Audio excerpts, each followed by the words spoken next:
Osun obstacle governorship election has come and gone, and it has left a lot of lesson.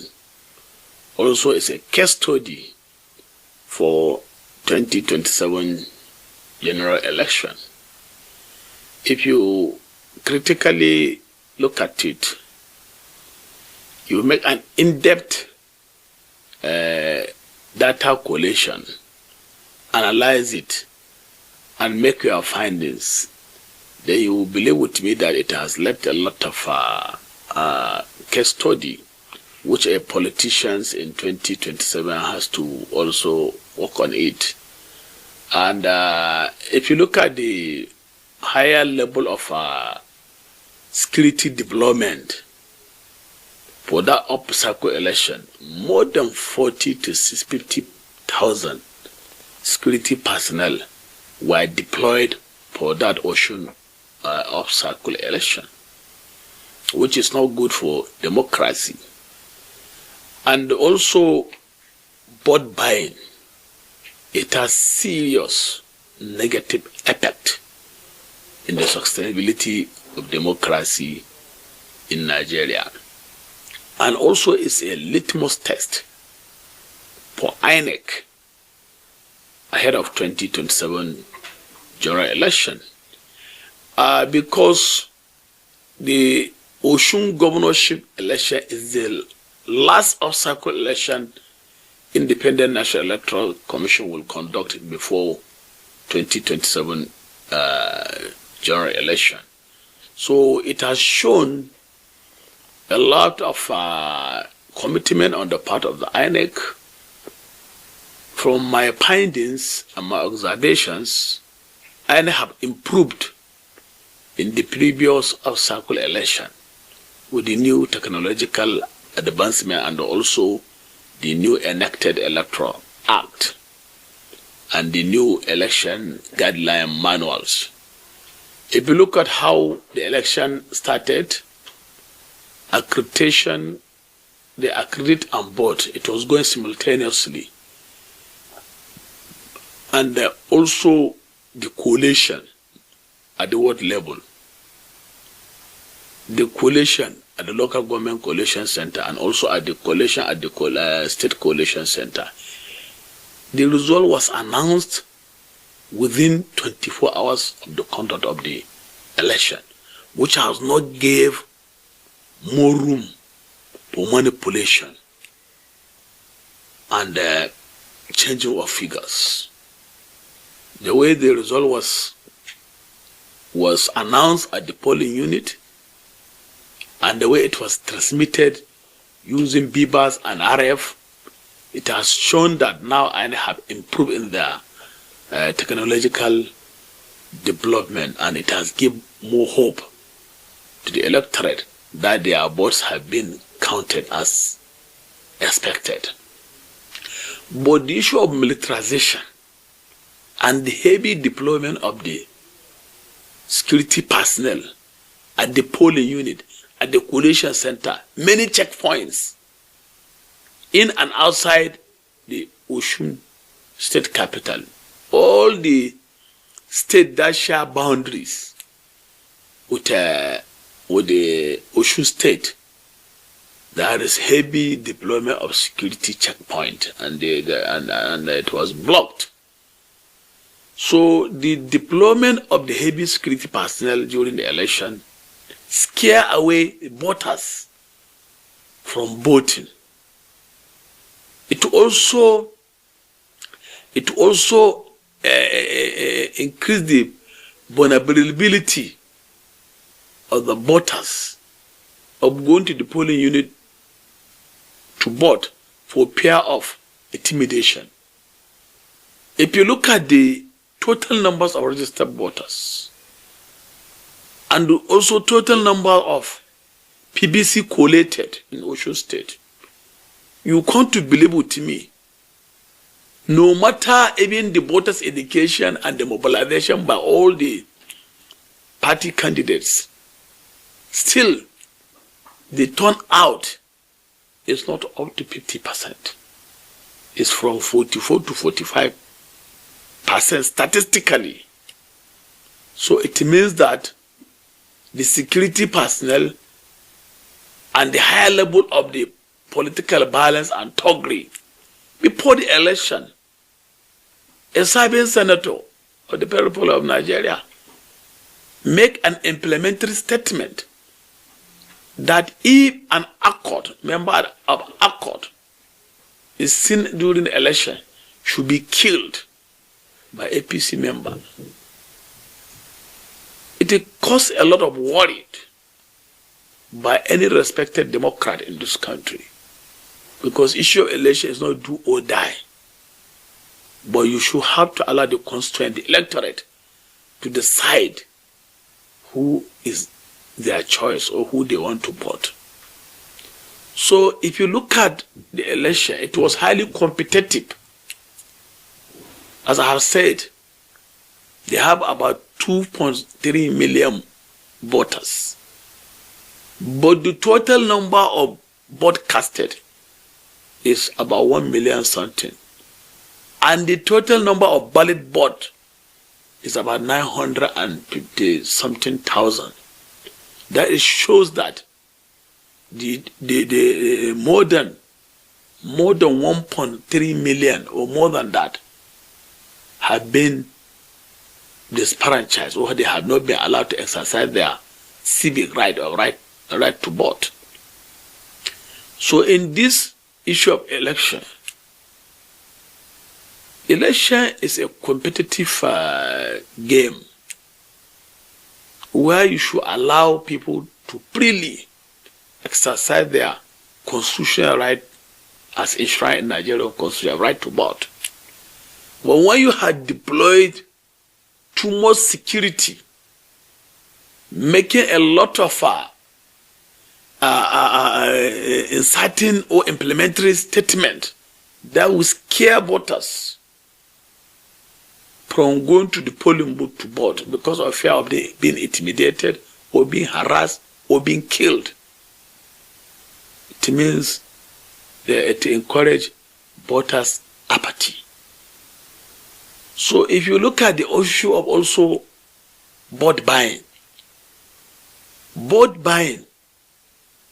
is a serious disaster to the sustainability of democratic governance in Nigeria. The National Assembly and Independent National Electoral Commission and the anti-graft agencies, including other security agencies, have to come in synergy to do everything humanly possible to fight this vote buying ahead of 2027 general election, because it has a serious implication. It shows that only those who have the deepest pocket that can run an election in Nigeria and win. People who are very credible, people who are very potential, people who has a very good track record cannot join politics and win election because they don't have godfather or because they are not money bags or they don't have a deepest pocket. A lot of people has a lot of potentials. They have something to offer to salvage this country in terms of giving good governance. There are many people who are learned, people who are very credible, who are very trustworthy, who are honest and sincere, but they don't have a deepest pocket. Because when you are talking of, look at what happened in Osun State. They were buying both 20,000, 30,000.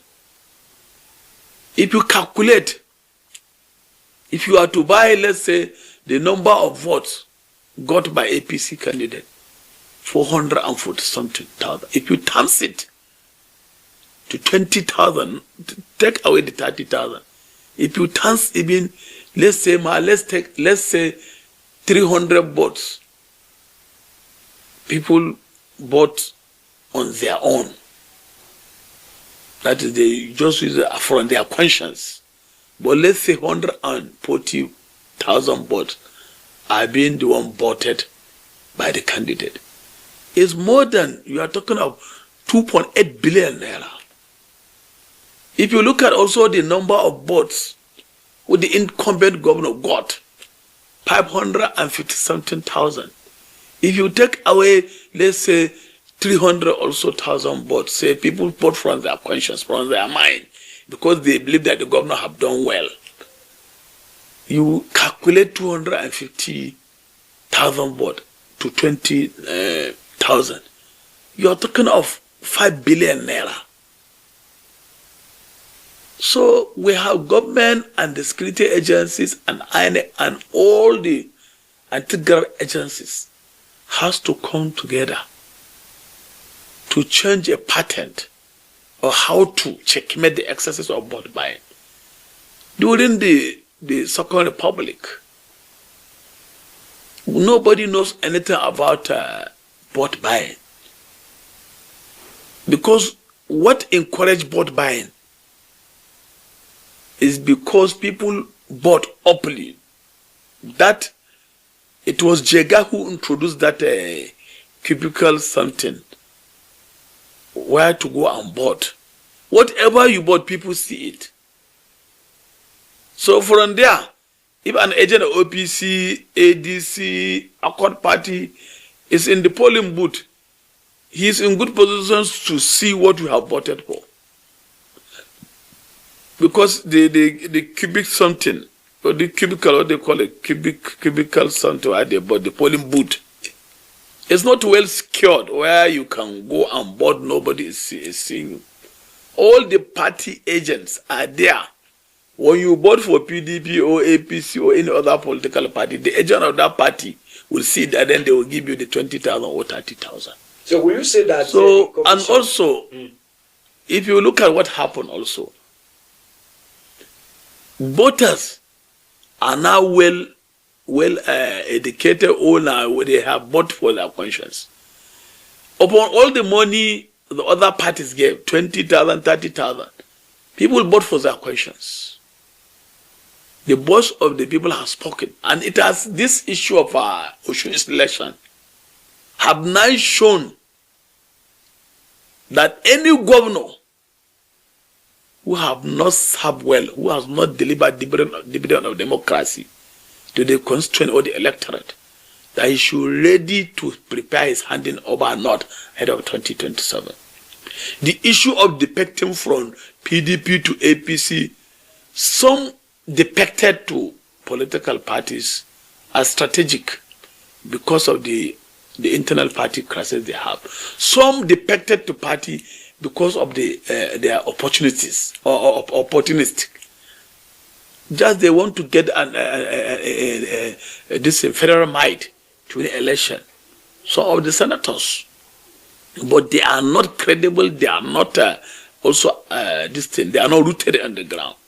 So the issue of this vote buy, I have said earlier, government have to do everything humanly possible to see how they can fight it drastically. What do you think the commission can also do? Because you made mention of the tenure of Jega introducing the ballot box. Yeah. The open ballot box where open ballot, open polling booth. Yes, can easily see, and then they begin to influence those electorates on which party to vote for. Yes. So, watching this election in Osun State and look at the assessment so far, the conduct, will you say that 2027 election will be safe? Don't you think we'll have more of the crisis, vote buying and all that crisis that took place during the polls? The major impediment we're having in this country now, especially on the issue of the election, is the issue of this vote buy is very disastrous to the sustainability of democracy in Nigeria. Because I have said earlier, many people have the good heart, they are God fearing, they have the willing, and they have also the managerial talent to turn around the economy of that state. But because they don't have a deep pocket, that they cannot run election because of this issue of vote buying. And the power end in the hands of gangsters, fraudsters, people who has a record of corruption before they emerge into the public office. So the government has to do everything humanly possible to fight this cankerworm of this vote buying. I have seen serious danger in the survival of democracy in Nigeria if this disease called vote buying has not been fought drastically. So Jega introduced this issue of open boot system because of transparency. But you know, whatever you introduce, it will have advantage and disadvantage. The major disadvantage of that open polling booth system, cubicle, is this issue of vote buying. And if government also can deploy more than 40-something thousand security personnel in just an off-cycle election in a state, why can't government deploy heavy security to go and fight terrorism and armed banditry in the northwest or in the south, or in the northeast or in the north central? Government have wasted a lot of money, funds, in billions in this off-cycle election, but they cannot invest heavily in the fight against insecurity in the northwest. You understand? It's a serious show of shame. It means that election is more valued than the human lives and the security of the country. Nigeria is still on the gun fodder.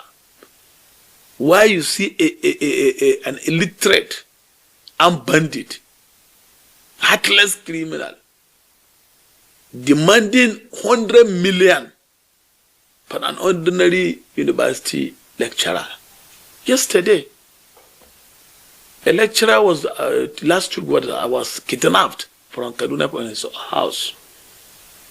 After payment of 11 million ransom, they said that 11 million is for feeding, it's for his feeding and buying of the church card. That they should pay additional 100 million.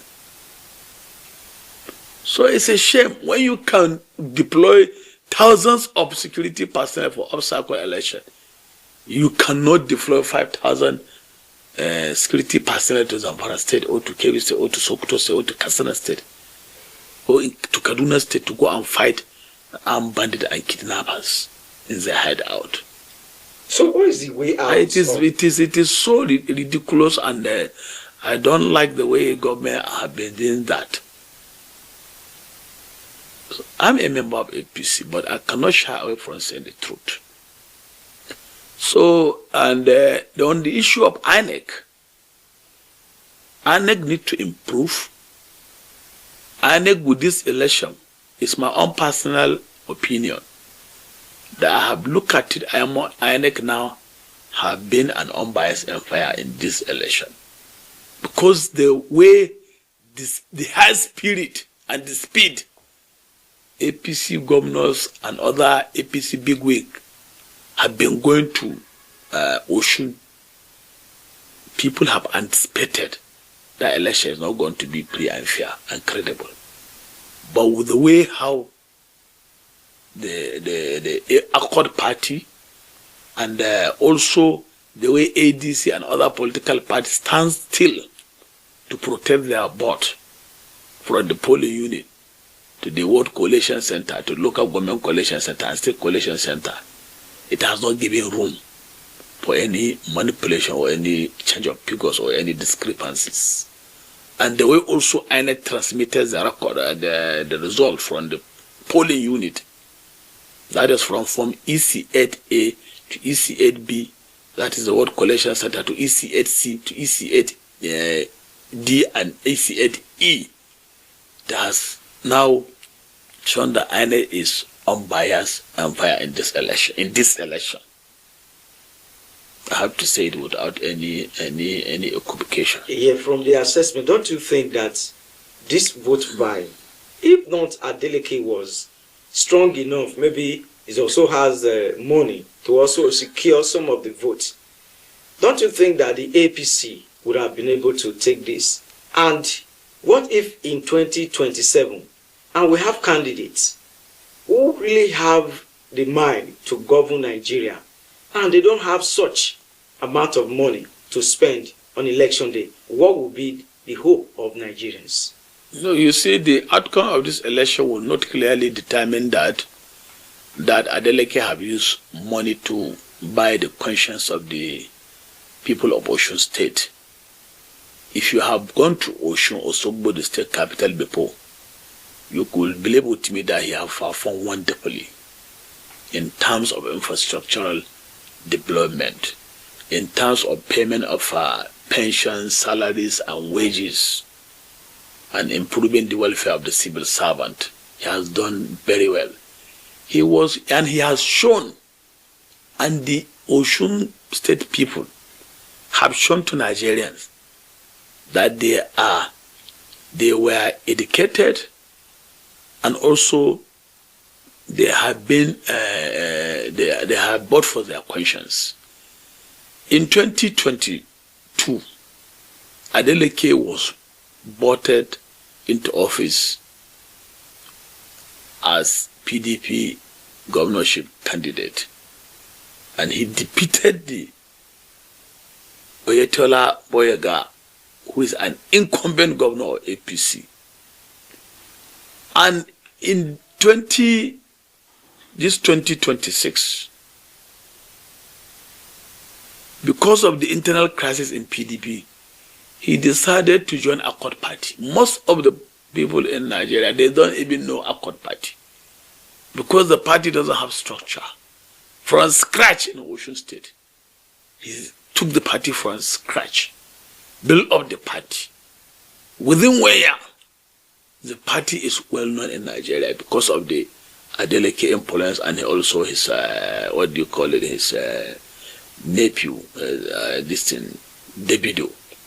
Davido also take the bull by its horn and help his uncle to go around the state and campaign for him. He's a celebrity.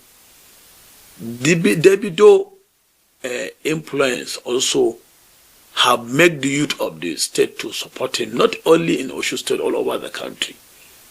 People have been praying for him, and he has done very well. So it has shown that the level of the voters' education, that people are learned, people are well educated, and they are wise.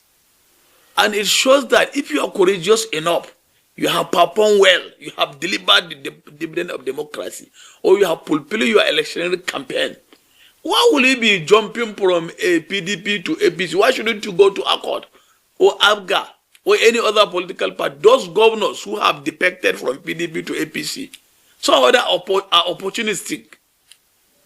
There is not strategic. They just want to use federal might because they have not done anything. Upon all the withdrawal of the police subsidy, Tinubu government gave them enough money to deliver dividend of democracy. Most of them, 85% of them, have been supporting the money for personal enrichment. So it shows that this governor Adeleke have done well.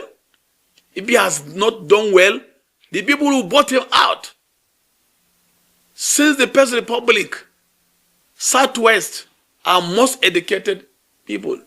Even before, during the pre-colonial masters, they were well educated. So they have a lot of professors, PhD holders. That shows that these people are highly educated, and they knew what they are doing, and they have voted. They have not voted for Accord, but they voted for Adeleke because of his performance in office. Many of these governors, if it is going to be free and fair and credible election, will lose election in 2027. I'm telling you. Well, Alhaji, let me comment here. If Adeleke is actually strong enough and has this kind of influence, just as you have explained, why is Adeleke also supporting President President Tinubu? Why is he laying loyalty to Tinubu? Yeah, you see, if you look at the historical background of Tinubu, his family background rooted from Osun State. Oyetole Boyega is his cousin. So maybe if you critically pan out, Adeleke may have some relation, a close direct or indirect relationship with Tinubu before even he become president or before he become a governor of Lagos. So his family were rooted from Osun State, but he built up his political career in Lagos State. So it shows you that Adeleke is fairly on ground.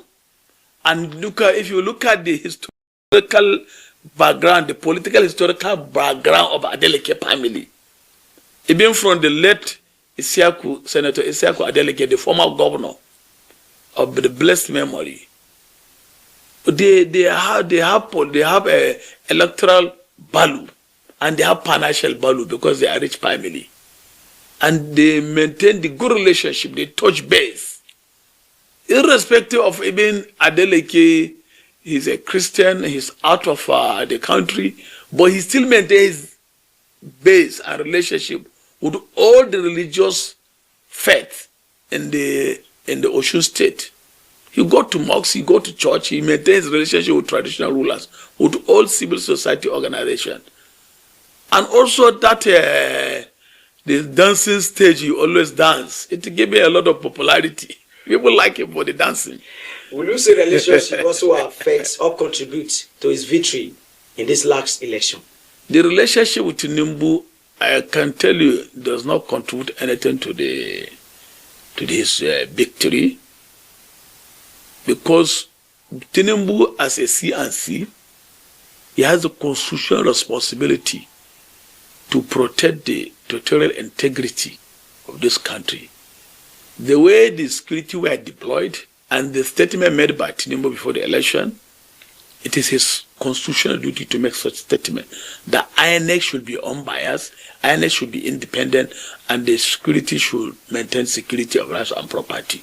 He is discharged. He makes that statement as a president.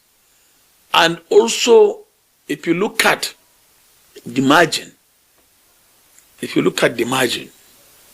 it is also a good litmus test for Tinubu even to win election in Osun State in 2027. Because ADC, people are looking at ADC as a threat in the Southwest, because Atiku is married to the Titi Abubakar from Osun State. But still with the result, if you look at it from the result, then in 2027, APC may carry the day, and with the endorsement of the governor, Accord Party maybe doesn't have a credible candidate who can match the record of the Mr. President. So the endorsement of Adeleke of Tinubu as his presidential candidate ahead of 2027 general election will be a major boost for Tinubu in 2027 in Osun State, looking at the figures declared by INEC. If you add the support of the governor and also the support of the APC members, and they look at the family historical background of Tinubu from Osun State, automatically you come to believe with me that Osun State, APC will win Osun State in 2027. Will you say President Tinubu will be bold enough to take action that he took during election in Osun State processes, where most of his accounts were freeze, and he requested that everybody should be given a level playing ground in 2027? Will he be able to do that? Will he be bold enough to take such action? You see, the action taken by EFCC for freezing the account of Osun State government, I'm not a lawyer. I don't know the legality they have followed to freeze the account, and also to unfreeze the account following the directives of Mr. President. But morally, it is not right, because freezing the account it means that they have stopped all the activities of government. If at all they have been investigating the account of Osun State government, where are they freezing the account of the government during an election period? And also, if they have freezed the account, so can government not pay for some recurrent expenditure, that is salaries and wages of workers, and all other entitlement of the civil servants? It is morally wrong. So if they are investigating the account, if they are to freeze the account of Osun State government, in the 2027 election, let EFCC freeze all the account of state governments cut across the state, so that we know that they are playing their neutrality as enshrined in the EFCC Establishment Act. You understand? So people have seen that they are partisan. But that bold action taken by Mr. President, it has restored a lot of hope for other governors who are not in the fold of APC. So ahead of 2027 presidential election or general election, there is going to be alignment and realignment. Those who felt that if they join APC, they win election, they are deceiving themselves with the outcome of this election. Because if you are going to make a case study, you look at an in-depth of an event or individual or group, collect data, analyze your data, interpret your data, and make your findings. Then when you make your findings, then it is now for you to also make decisions. So those who have failed in their responsibility as a governors, as a member of the House of Assembly, member of House of Reps, senators, with this litmus test of Osun up-cycle election, they should start packing. They should start packing. Because anybody who failed that, because he joined APC, Tinubu will celebrate him, or Tinubu will use the pyramid, it will not help him. Because the deployment of that heavy security personnel, they will not find it anywhere, because it is a general election. And there's more than 130,000 polling units. And in this polling unit, you have to deploy not the minimum of 2 security personnel. And you have to deploy checkpoints, not minimum or maximum than 500 meters away from every polling booth or collation center. So that security intimidation, manipulation, you may not find it there that during the general election. So people have to sit off. They should try and see how they can correct their mess. But a lot of people, I'm telling you, people are now well educated and they know how to vote. Like on my own case, I have been a senatorial aspirant for the Zamfara senatorial district. I'm one of the main contender of that seat. But the national leadership of APC, in collaboration with the Minister of State for Defense and the state governors and former governors, modern democracy in a daylight, by lying to Mr. President that Mr. President says he's enjoying working with the incumbent senator who was occupying that seat for 4 consecutive tenure, that is 16 years, and he wants to go for another term to make it 20 years. And also that seat of Senate since 1999 was domesticated in Kauran Namoda, and we have 4 local government, Birnin Magaji, Shinkapi, Zurmi, and Kauran Namoda. And since 1999, that seat is domesticated in one particular local government, has not rotated to other 3 local government. And that is what warranted me to come and aspire for that seat. And there was no primaries whatsoever. There was no consensus. We are not contacted. We are not consulted. Nobody lobbied us to drop our ambition. So I felt that someone like me who on a highest academic qualification or PhD, you cannot just kick me out of the system and feel that I cannot go approach court and seek redress. So I followed the constitutional means to seek redress. We're in court. The Federal High Court Gusau have fixed 31st August for judgment. So that problem have now warranted many serious candidates of the party to leave the party. Look at what happened in Gombe. A renowned Islamic cleric, a professor,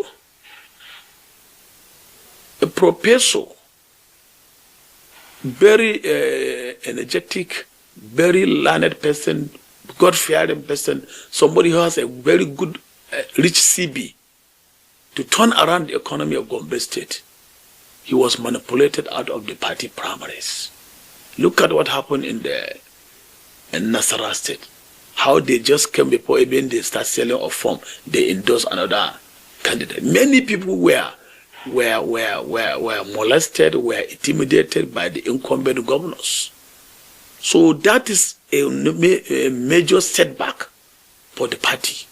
Okay, don't you think this... Many people left the party. Many people left the party, but I decided to stay and fight for my right. But these kind of cases, like yours, that of Nasarawa and Gombe, don't you think that these are bruises capable of jeopardizing the President Tinubu re-election in 2027? It may and it may not.